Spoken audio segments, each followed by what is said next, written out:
What's up? What's up? I just got back from my morning run, which has been one of the best changes that I've made to my morning routine because I just start my day so happy, so energetic. But about today's video, today we are going to be talking all about digestion, bloating, and some of the science-based steps that I used to solve my personal stubborn belly bloat. So we'll get right to that, but first I need to grab a coffee. We are back, caffeine in hand, your girl is ready to go. So about this video, my digestion has been amazing lately. My bloating has been non-existent, except for ironically today, the day that I go to film a video about bloating, I'm bloated for reasons that I will explain later in this video, but it's been really good. And the reason I wanted to make this video though was because it has not always been this way. The way you look aside, right? Bloat is very, very uncomfortable. It's like, at least the way that I get it, it's like this pressure in your stomach, and it feels like, if you can imagine pushing out your stomach as far as you can, right? It feels like that. It's like this, just, I'm like slapping my stomach right now. It's this hard pressure that builds up in your belly, and you feel like no matter what you do, you can't relieve it. And every movement you make, every little like twitch or adjustment, you can just feel like this lump of firm discomfort. I'm not gonna lie, after my surgery, when I was struggling with more bloat, I did find it a little bit hard to get motivated because, I mean, on the days that I was already tired and stressed, I was like, well, I'm already bloated, I already feel like crap. I told myself I looked like crap, so it's crazy. And it was just harder to stick to my diet. Now, pity party and complaining aside, what was really interesting was that I actually started noticing some pretty distinct patterns. For example, whenever I stayed up too late and I missed a couple hours of sleep, or if I just pulled an all-nighter, whenever I was snacking late at night, so kind of beyond my usual eating time, or when I just when there were any kind of major disruptions to my sleep schedule, I noticed that in the day following, even sometimes that same night when I was trying to sleep, I would have an upset stomach and I could kind of feel the bloat coming on. This is such a bad analogy, but I don't know if you guys ever had it. Maybe if you had acne, if you didn't. But like when you can feel one of those zits coming on, like you can feel the pressure in your skin, you're like, I can't do anything now. I can just feel it coming on. It was the same with how the bloat would come on when I did any one of those things. And it was a very, very distinct pattern.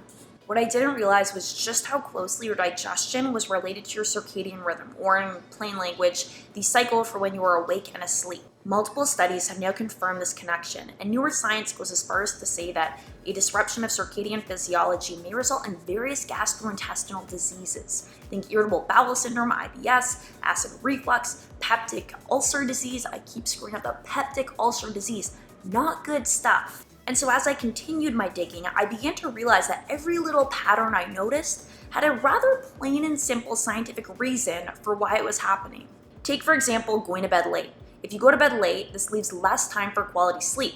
Not to mention, at that point, you may struggle to achieve that deeper state of REM sleep. All right, and research has confirmed that during NREM, okay, so non-REM sleep, your gastric cycle is actually downregulated. This means that food is moving slower through your digestion, allowing time for bacteria to build up, gas to build up, and bloat to just overall do the whole bloating thing. Not really what we're going for. What about late night snacking? This is when reality hit.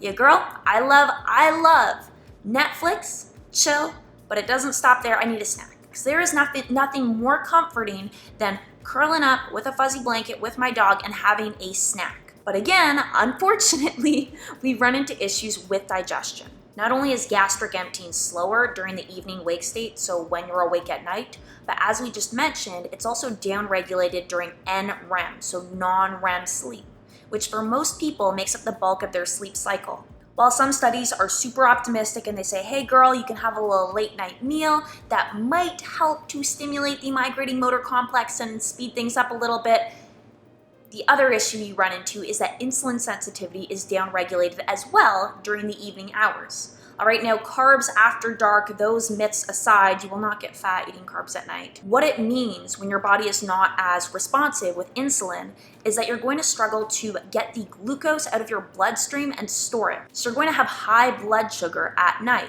Now what this can lead to is increased urination, so having to get up and pee during the night, disrupting your sleep schedule. This can lead you to feeling hot and sweaty, again disrupting your sleep schedule. It can lead to thirst, causing you to get up and get a drink, again, disrupting your sleep schedule, or it can just lead you to feel restless. There is nothing worse than being ready to go to bed, having the best intentions of falling asleep, and just you got crazy legs, or I call mine happy feet. No, I'm not saying any of this to scare you or to discourage you, because like I said, your girl, I love the late night snacks. I like to eat, I like treats, and I am not giving up eating or giving up my favorite foods just to get rid of belly bloat. That's not a good time. That's not gonna work long term.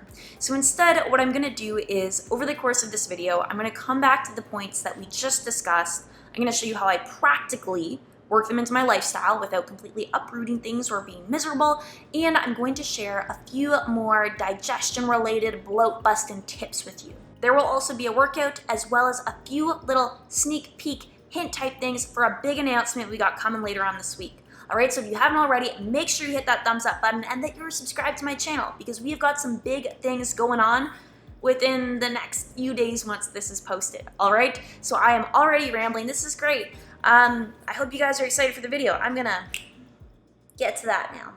Alright guys, we are just heading out to our first apparently very sunny stop of the day.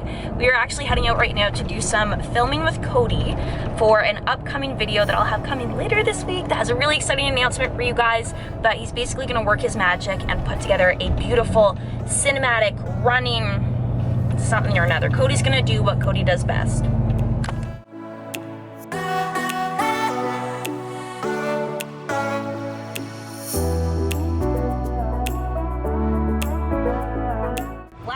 Okay, so we just finished shooting with Cody. I have got all the energy in the world, so we're gonna keep this energy momentum, day momentum train going, and Jeff and I are taking this turn hot. We are currently heading to the gym to get our workouts in, and I am super, super excited because this is actually going to be my first time training upper body since my surgery, which kind of excited, kind of nervous, but mostly excited. So we will see how this goes. Alright guys, today I'm going to be doing a variation of the TFN Team Phase 5 Full Body 1 workout. If you're on the plan, you'll notice that I swapped out most of the exercises to involve less chest or no upper body at all. This is because I still am recovering a little bit post-surgery.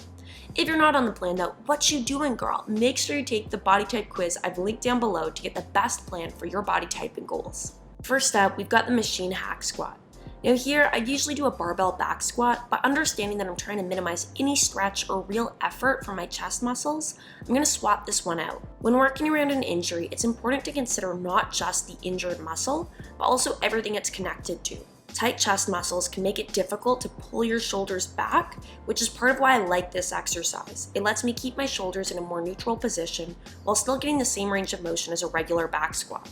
Here, I'm setting up by leaning forward into the machine and initiating the movement by sitting back at my hips as I bend at my knees, really focusing on feeling that stretch build in my glutes as I lower down. Next up, we have the standing pull down. As compared to a regular lat pull down where you're starting from a seated position and kinda reaching for the bar, this variation gives you a little bit more control over the end range of motion. Something you'll also notice is that rather than using a wide or overhand grip, I'm sticking to as close to a neutral grip as possible. The pecs are strongest when the shoulders are internally rotated, aka when your palms are facing down and thumbs facing together. By moving away from this, we reduce the potential for them to kick in on this movement. Here, I'm starting in a staggered stance, adjusting my forward lean to adjust the range of motion. More forward lean means more stretch and more range of motion, whereas a more upright stance means less stretch and less range of motion. From there, I'm pulling down in a straight line from the cable base to my chest, pulling my shoulders together and back at the end to get that extra squeeze. Next, we have the cable deadlift. So sticking to the idea of a neutral grip, we're using the same bar attachment here as we did on the lat pull down. The key difference between this and your standard barbell deadlift though is the direction of loading. With a barbell, loading is vertical. You pull the weight up, then control its lower down. Whereas with this cable setup, the loading is horizontal, so you pull the weight back and then control its lower forward. Understanding that one role of the pec muscles is to support shoulder flexion, think raising your arms up and in front of you as you would on a front raise, barbell deadlifts may engage some chest musculature as you work to prevent the bar from scraping your shins. Here, I've set the cable about 2 feet off the ground, I'm keeping my knees slightly bent, and I'm initiating the movement by sitting back at my hips, really focusing on getting a good glute and hamstring stretch on the way down. Then to come back up, I just reverse the movement by thrusting my hips forward and squeezing through the hamstrings and glutes. Next, we have the cable seated low row. Now, the only tweak I made to this exercise was to lower the cable. Remembering that the pecs support shoulder flexion, if I were using a grip higher than, say, waist height, this may involve some degree of holding my arms up between pulls. By lowering the row, this allows me to keep more of the emphasis on my back and bicep muscles. Here, I've set the cable to be between waist and hip height when I'm sitting on the bench. Next, I position the bench to be just far enough away so that when my arms are fully extended, the grip is just touching the base. I initiate the movement by pulling back first from my shoulders, then bending at the elbows. While you don't always need to be this deliberate with your form, I find that emphasizing the shoulders first, then elbows really helps me to groove the proper form before actually increasing the weight. Finishing up this workout, I swapped out my final barbell glute bridge for a lighter weight finisher set. Here, I've looped a heavy resistance band over the squat rack pegs that I've set to be about 1.5 feet off the ground. From there, I'm setting up as I normally would for a frog pump, back flat, arms by my side, and soles of my feet touching each other. Now, this exercise is a double whammy for the glutes because you're trying to thrust your hips up while also pushing the band down. It feels weird at first, but it's really good once you get the hang of it. Next in this finisher circuit, we have the glute bridge V walkout. Here, you're going to start in the bridge position, then once you're stable, walk your feet out on an angle until your legs are as extended as you can get them. Your hamstrings will keep your legs from collapsing, while your glutes will keep your hips from drooping.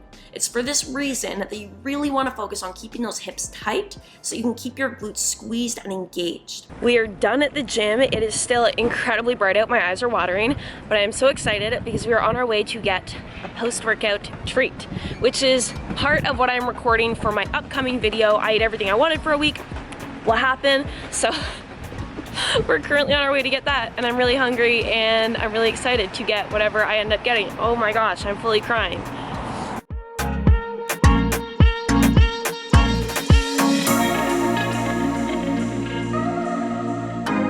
What did you get? I got the chocolate chip muffin that I have not had in I don't think since we moved into our new condo, so I am excited for this. And because balance, I did indeed get a salad. This is a Southwest Fiesta salad that has no protein in it. I don't know how it's Southwest without Southwest chicken, but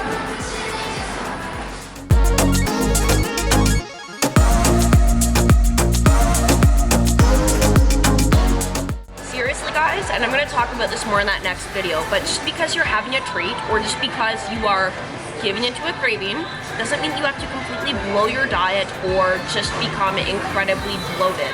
Something that I have learned with a lot of failures along the way is that just because I'm bloated or just because I eat something that's off of my diet doesn't mean that I have to use that as an excuse to keep eating stuff that makes me feel like crap or keep eating stuff that bloats me. It's this messed up cycle of self-sabotage where just because you're feeling kind of crappy or just because you're feeling kind of guilty, you keep doing things that'll make you feel more that way. But what I've learned and the balance I'm kind of at now is where, you know, if I crave something, I can eat it, right? And it's fine, it's not a big deal. I'm not gonna be bloated, I'm not gonna feel like crap. I can literally move on with my day. It just requires being a little bit more mindful of how different foods impact me. I mean, for example, I know that creamy chocolates like Lindor wreak havoc on me. As much as I like eating them in the moment, as much as it feels good in the moment, it doesn't feel good after the fact. This though, feels good in the moment and feels good after the fact. I consider this a win, and I consider this 100% a part of my diet.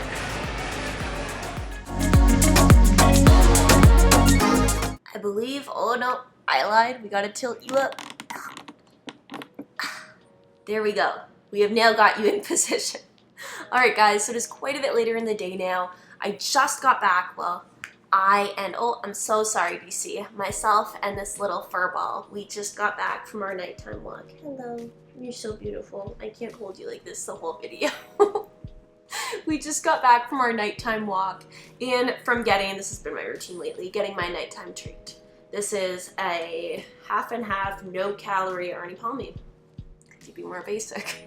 So something I kind of talked about at the start of the video was how nighttime snacking is not exactly ideal for your digestion. And when I was in that routine before of nighttime snacking, it was definitely something I was aware of, but it wasn't really something that I felt like I could break. Because, to just give you a little picture here, Back in January, I guess, I was feeling pretty stressed out. I was just having, I guess, I was going through a bit of a rough patch mentally in terms of how I was dealing with my stress, in terms of how I was dealing with workload and balancing that with not being a crazy person. And so I'd be busy all day long, and I'd be so stressed out all day long that by the time that I actually kind of put my work aside and I decided, okay, I'm gonna relax, I'm gonna wind down before bed, it was like I couldn't. And so food became this part of my routine almost without me even realizing it, where I would use food as like that trigger to calm down at night, right? It wasn't just closing my laptop. It wasn't just putting my laptop to the side. It wasn't even like sitting in a different room or turning on Netflix. It was the trigger in my mind to calm down was having a snack, and usually having a snack that did not at all mesh with my goals. And over time, of course, I became more aware of this pattern. I was kind of thinking to myself, okay, Abby, we need to cut back on the snacks. We need to stop doing this. But the problem was that it had become a habit. And so I felt like I needed this thing to, I know it's so silly, but I felt like I could not get through my night without this snack. And it's so messed up how we develop these weird relationships with food, right? So flash forward to now with where I'm at, I don't snack at night. I literally stop eating after, I don't know, maybe like sometimes it's 7 p.m., sometimes it's 8 p.m. I do not snack, even though I'm up for a few more hours. And I've got a new nighttime routine that calms me down so much better than food ever did. And it also keeps me on track with my goals for my digestion, which is amazing. So to kind of give you an idea of how I got from where I was at, feeling like I needed that snack and I needed that food to help me release and to help me calm down, to where I'm at now, how I basically started it, I guess, was when I'd feel the cravings coming on at night, or when I'd feel kind of like that urge, when I knew I was winding down from my work, I would say, okay, we're gonna take the dog on a walk. And it literally started with taking DC on a walk every single night at the same time, like clockwork. We would go on a walk at night, and even if I ended up coming home and having a snack after, at least what I was doing was I was creating distance from that trigger. I was creating distance from that thing I wanted to do, right? So it kind of created not only physical space, like I could not snack while I was physically on a walk, but I also created a little bit of mental space from the habit to let me think, okay, can I relax on this walk? Can I relax without food? Can I not be working, but also not be eating, but be okay with that, right? So I started the nighttime walk, and that was kind of like an immediate way to release this anxious energy in another more productive fashion, right? And so over time, that nighttime walk became a habit. So bringing this full circle, I know that nighttime snacking is something that a lot of people struggle with. I know when I was in school, I would study and snack. I know more recently, I will Netflix and chill and snack. And my biggest piece of advice is, if you're looking for something to do to unwind after a long day, whatever you've got going on during your day, basically find a regular time every night that you generally close your laptop or put away your books or put your kids to bed, right? Find a consistent time, okay, whether that's 8 p.m., 9 p.m., 10 p.m., and find something that you can do that's going to create physical space and mental space between you and that food. Okay, it could literally mean taking your dog on a walk, like what I do. It doesn't have to be for a half hour or an hour. You don't need that much time. It could be that. It could be going to another room and occupying yourself with an activity that requires kind of all your mental thought, your mental effort. It just create that physical and mental space, right? Because when you allow yourself that space, when you give yourself that room to kind of explore other ways of managing your stress, oftentimes you'll find that there is another solution, that you don't need the food, but you have to give yourself the opportunity to actually realize that, right? And if you're just sitting in the kitchen telling yourself, don't snack, don't snack, don't snack, it's not gonna happen. You're making yourself more anxious and you're building up to this event, right? So if you can get out on a walk, or if you can go to another part of your house or your condo and, read a book or watch like a Netflix show or play a video game, I found that really good because it fully occupies my brain, then that might just be the key to at least starting to overcome this, right? It's not going to be easy at first. You're going to have to be consistent with practicing that habit. But once it becomes a habit, if you practice that habit long enough, it's going to change your instincts, right? And when you change what your brain actually desires and what your brain relies on to solve certain problems, like that's rewiring your brain to make your life easier. Seriously, I feel like I'm coming across too Tony Robbins right now, and I hate that. But I hope if nothing more this made sense, and maybe you guys have some ideas for starting to resolve any issues that you have with nighttime snacking. Because I have to be honest, just by making these shifts in my habits, it's not only made it easier to stick to my diet, to not blow my diet every night, but it's also made such a huge difference in terms of my digestion. So I'll leave you with that. I'm gonna cut off this video here before I get to rambling. But if you enjoyed this video, make sure to shoot me a thumbs up.